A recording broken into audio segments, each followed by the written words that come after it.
প্রায় 100 কোটি টাকা ব্যয়ে নির্মিত কুমিল্লার নিমসারে গাড়ি চালকদের আধুনিক বিশ্রামাগারটি 2 বছর পেরিয়ে গেলেও চালু হয়নি। সড়ক ও জনপথ অধিদপ্তরের উদাসীনতায়, অবহেলা, অযত্ন আর স্থাপনাটি এখন পণ্যবাহী গাড়ি চালকদের বিশ্রামের জায়গা নয়, বরং টিকটকার, বখাটে ও মাদকসেবীদের আড্ডাখানায় পরিণত হয়েছে। কুমিল্লা প্রতিনিধি রফিকুল ইসলাম রফিকের তথ্য ছবিতে ডেস্ক প্রতিবেদন। ঢাকা-চট্টগ্রাম মহাসড়কের পাশে কুমিল্লার নিমসারে ১৩ একর জায়গা জুড়ে নির্মিত বিশ্রামাগারটি নির্মাণ কাজ শেষ হয় ২০২৪ সালের জুনে। কিন্তু উদ্বোধন না হয় এবং কোনো প্রহরী বা রক্ষণাবেক্ষণ না থাকায় দিনে সেখানে চলে উচ্চস্বরে গান বাজনা, ভিডিও ধারণ ও টিকটক শুটিং, আর রাতে বসে মাদকসেবীদের আড্ডা।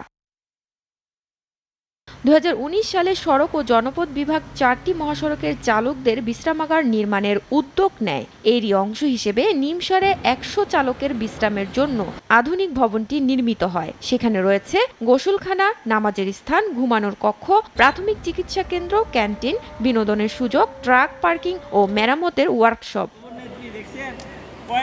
ক্লান্ত অবস্থায় গাড়ি চালানোর কারণে দুর্ঘটনার ঝুঁকি বাড়ছে বলে জানিয়ে চালকরা বলেন, দূর থেকে গাড়ি চালিয়ে এসে ঘুমানো হয় না। রাস্তার পাশে ঘুমোলে পুলিশ মামলা দেয়। দ্রুত পদক্ষেপের দাবি তাদের। পিছন দিক দেখা যায় গাড়িও করে আসে, আরেকটা মারি দেয়, এরপরে পুলিশে ডিস্টার্ব করে, মামলা দেয়। সরকারের কাছে আমাদের আবদার, আমাদের এটার জন্য একটু তাড়াতাড়ি হয়ে যায়, তাহলে আমরা একটু যাই বিশ্রাম করতে পারবো। জনগণ জ্বালাতন করে, এখন রোডে অ্যাক্সিডেন্ট এর বেশি থাকে। এটা চালু হয়, আমরা ড্রাইভার পথে গাড়ি দুর্ঘটনা থেকে বাঁচবে।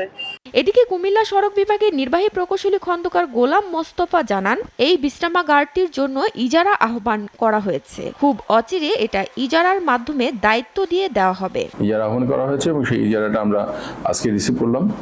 আর আমরা খুব অচিরেই আমরা এটা কোন একটা ইজারাদারকে আমরা দিয়ে দিব, এটা দায়িত্ব দিয়ে দিব, তিনি অপারেট করবেন। কিভাবে এটা পরিচালনা করা হবে এটা নির্ধারণ করা হলেই খুব শীঘ্রই এটা চালু করা হবে বলে জানিয়েছেন Comilla highway police super Mohammad Shahinur Alam Khan. এটাকে কিভাবে পরিচালনা করবেন এটার জন্য সিদ্ধান্ত চেয়েছিলেন।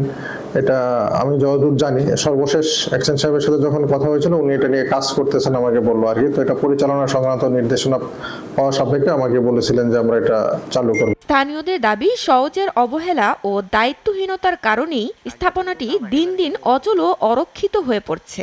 এখনই ব্যবস্থা না নিলে কোটি টাকার সরকারি প্রকল্পটি অচিরেই ধ্বংসস্তূপে পরিণত হবে। SATV news desk.